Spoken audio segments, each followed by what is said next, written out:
Security forces ने खैबर पख्तूनख्वा में दस्ता 13 सितंबर के दौरान मुख्तलिफ ऑपरेशन में 35 खवारिज हलाक कर दिए। झड़पों में 12 जवान भी शहीद हुए।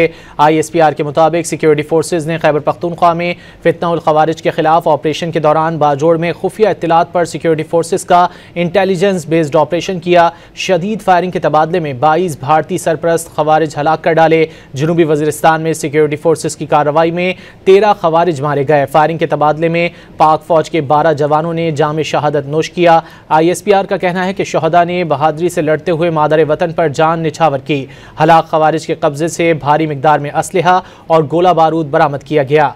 ISPR के मुताबिक दहशत गर्दी में अफगान बाशिंदों के मुलव्विस होने के नाकाबिले तरदीद शवाहिद मौजूद हैं। फितना उल खवारिज की जानिब से पाकिस्तान के खिलाफ अफगान सरजमीन का इस्तेमाल निहायत तशवीशनाक है। ISPR के मुताबिक तवक्को है कि अबूरी अफगान हुकूमत जिम्मेदारियाँ निभाते हुए अपनी सरजमीन पाकिस्तान मुखालिफ दहशतगर्द सरगर्मियों के लिए इस्तेमाल नहीं होने देगी। वज़ीर आज़म और वज़ीर दाखिला ने 35 दहशत गर्दों को हलाक करने पर सिक्योरिटी फोर्सेस को शाबाश देते हुए शहीद होने वाले जवानों को खिराज अकीदत पेश किया है।